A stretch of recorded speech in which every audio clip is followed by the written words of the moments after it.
यादें रखेंगे, लेकिन उस कल का बिहार वो चलाएगा। और ये आपका दायित्व है कि कल का बिहार के हित में और इंटरेस्ट में उसको आप पढ़ाएंगे।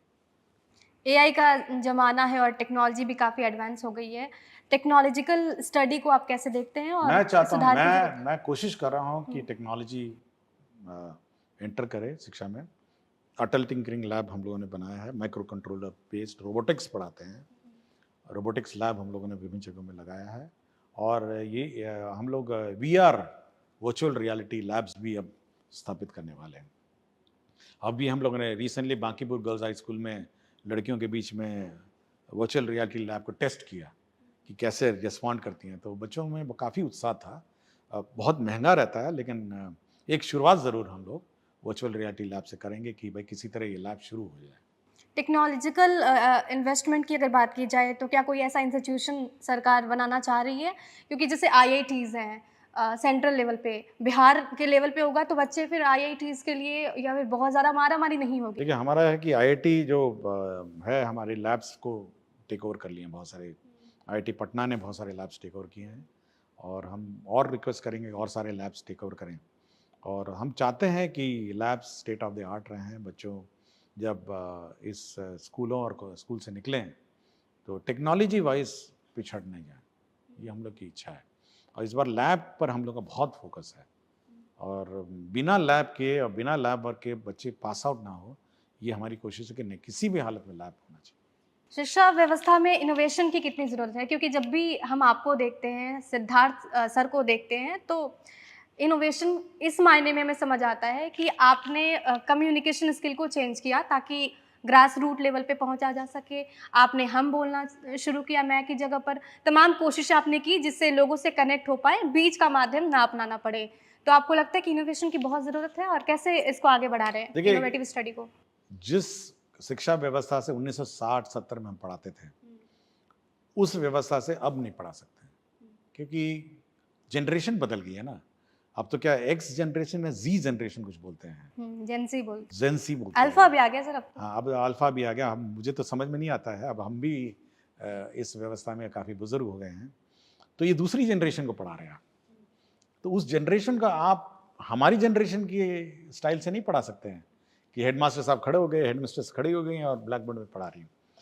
उनको पढ़ाने का जो व्यवस्था है, उसको पढ़ाने का जो स्टाइल है, उसके जनरेशन के मुताबिक होनी चाहिए। वो अब पुरानी व्यवस्था से नहीं हो सकती है। इसलिए बार-बार हम लोग एफएलएन किट पे ध्यान देते हैं, फन लर्निंग मटेरियल्स पे, कि कैसे मैथ्स पढ़ाया जाए, कैसे इंग्लिश पढ़ाया जाए, कैसे मतलब खेल-खेल के खुशी-खुशी उनको पढ़ाया जाए। वो तो घर में जाता है तो मोबाइल से खेलता होगा ना। अब वो स्कूल में आएगा तो अब सोचिए कितना डिस्कनेक्ट हो जाएगा अगर आपको उसको मतलब पुराने जनरेशन से पढ़ाएँगे। वो घर जाता है तो उसकी दूसरी दुनिया होगी ना। तो आपको उस जनरेशन को उसके टेक्नोलॉजी और उस व्यवस्था के अनुरूप पढ़ाना पड़ेगा। तो इसकी कहीं ट्रेनिंग हो रही है जैसे हाँ, न्यू हायर्ड जो हमारा टीचर्स हैं? एससीईआरटी जो है वो इस पर बहुत फ़ोकस्ड है। हमारी पूरी मैनुअल्स हैं, हमारे ट्रेनिंग मॉड्यूल्स हैं कि कैसे हम उन बच्चों को लेटेस्ट टेक्नोलॉजीज़ और लेटेस्ट मेथोडोलॉजी से पढ़ाएँ। टीचिंग में और क्या हम नया कर सकते हैं? देख, टीचिंग में यही है कि नंबर 1 पहले तो टेक्नोलॉजी बेस्ड टीचिंग होनी चाहिए। नंबर 2 आपके फन एंड लर्निंग जो 1 टू 5 है, एक नंबर 2 होनी चाहिए, पहले तो ये होना चाहिए। और तीसरा आपके जो स्किल ट्रेनिंग है मेन, अभी हम लोग मीटिंग हाल ही में कर रहे थे कि हम चाहते हैं कि जो बच्चे 10th के पास बाद अपना कैरियर अलग करना चाहते हैं तो उनको स्किल बेस्ड ट्रेनिंग में मतलब एक्सपोजर होना चाहिए, और 12th में भी स्किल के बेस्ड में एक्सपोजर होना चाहिए। और लास्ट है कि एंटरप्रेन्योरशिप। हम लोग सबको नौकरी के लिए नहीं क्रिएट कर रहे हैं, हम लोग चाहते हैं कि सब अपना एम्प्लॉयमेंट एवेन्यूज़ खोजें, अपने एक्टिविटी एवेन्यूज़ खोजें, और स्किल ट्रेंड एंड एंटरप्रेन्योरशिप ये एक इशू है जो हम लोग इंट्रोड्यूस करना चाहते हैं। कैबिनेट का इस पे बड़ा भी फैसला भी आया था ना स्किल डेवलपमेंट को देखते हुए, हाँ, इंटर्नशिप के लिए यू इंटर्नशिप के लिए हम लोग चाहते हैं कि बच्चों का स्किल ट्रेनिंग हो। और देखिए, हम लोग को एंटरप्रेन्योर्स क्रिएट करने चाहिए। अब वो ज़माना चला गया कि हम अब हर बच्चे को से 2 करोड़ बच्चे हैं हमारे स्कूल में, और सब मतलब धीरे धीरे पास आउट होते हैं। और इतनी बड़ी संख्या में आबादी में अगर सबको रोज़गार देना हो, सरकार ने 1 लाख रोज़गार 1 करोड़ रोज़गार की बात की है 5 साल में, बट मैं अपना समझता हूँ कि हम उन लोगों को क्रिएट करें जो रोज़गार दे सकें, जो नौकरी दे सकें, एंटरप्रेन्योर्स क्रिएट कर सकें। चुनाव से पहले ये चर्चा थी, सरकार की तरफ से घोषणा भी की गई कि 50 लाख रोजगार दे दिया वो तो जाएगा। ऑलमोस्ट हम लोग टारगेट पे हो गए, टारगेट पूरा है? Almost yes. आपको लगता है बहुत जल्दबाजी है ये? नहीं नहीं, हम ये तो बहुत दिन से प्लानिंग चल रही थी, ऐसा नहीं है, हम लोग ऑलरेडी ऑन ट्रैक है। अभी और भी वैकेंसीज आने वाली है? आएगी, आपके TRE4 आप खुद ही बोल रही हैं, TRE4 आ रही है, तो वो भी वैकेंसी। लाइब्रेरियन की भी बहालियां? लाइब्रेरियन की है, और special teachers, students with special needs के टीचर्स वो भी रिक्रूट हो रहे हैं। तो सितंबर तक हमें ये ऑलमोस्ट आगे और क्या होने वाला है? क्या कुछ नया हमें देखने को मिलेगा शिक्षा व्यवस्था में बेहतरी के लिए? देखिए, शिक्षा व्यवस्था में बेहतरी के लिए बस यही है, क्वालिटी ऑफ टीचिंग जो है वो इम्प्रूव हो, और टीचिंग मेथोडोलॉजी इम्प्रूव हो, यही है। जब मैंने यहाँ पे एंट्री किया था तो आप कैमरा रोल भी समझा रहे थे, तो मुझे लगा आपसे पूछना चाहिए, फोटोग्राफी का बहुत शौक है आपको? मैं वाइल्ड लाइफ फोटोग्राफर हूँ। तो अभी भी ये शौक बरकरार है? अभी भी है, बरकरार है। मैं फोटोग्राफर हूँ, मैं पायलट भी हूँ, और कार्टूनिस्ट भी रहा हूँ, पेंटर भी हूँ। इतना कुछ कैसे कर सकते हैं जरा? तो अपना अपना समय है, अपना अपना निकाल लेते हैं। तो कैसे मैनेज करते हैं? सबका समय है। नहीं, सबसे बड़ा बजट है शिक्षा विभाग का सर, पूरा काम तो आपको मतलब आपकी, मुझे तो लगता है पूरा ब्रेन, पूरा दिमाग तो इसमें जा रहा अब हो। लंच टाइम में मेरा इंटरव्यू ले रही हैं, तो उतना कम खाऊंगा, तो हर चीज़ का अपना समय है। तो ये आपको मतलब बचपन से शौक था या फिर अचानक किसी से देखा, सीखा, कहाँ से मोटिवेशन आया? सब जैसे पायलट बनने का शौक बचपन से था, और बचपन में कागज़ के हवाई जहाज उड़ाता था, उसके बाद लकड़ी का हवाई जहाज, फिर लोहे का हवाई जहाज, लेकिन सपना हमेशा रहा कि हवाई जहाज उड़ाऊंगा, और मतलब यंग एज में नहीं सीख पाया, लेकिन लास्ट में आके मैंने परीक्षाएं लिखी, एग्ज़ाम पास किए, और अब अकेले उड़ाता हूँ, सिंगल। फोटोग्राफर के एज अ फोटोग्राफर आप कैसे हैं? आप अपने आप को कैसा मैं तो वाइल्ड लाइफ फोटोग्राफर हूँ, प्रोफेशनल ग्रेड में।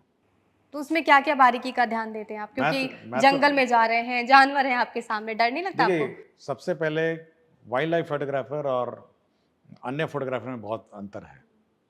वाइल्ड लाइफ फोटोग्राफर तभी आप बन पाएंगे जब आप जीव और जीव जंतुओं से प्रेम करते हो, और आप उनके हाव भाव से आप उसकी दुनिया रिस्पेक्ट करते हैं। जब आप उसकी दुनिया में जाते हैं तो आप उस दुनिया को इज्जत दीजिए, उस इकोसिस्टम को इज्जत दें, और एक जानवर को आप इज्जत की नज़रों से देखें, एक एनिमल को, बर्ड को आप इज्जत की, जब आप इज्जत और प्यार की नज़र से देखेंगे तो आपको वो बहुत ब्यूटीफुल लगेगा, मतलब आपको इतना सुंदर लगेगा, और इतना आप मतलब इंटरेस्ट से आप फोटोग्राफी करेंगे।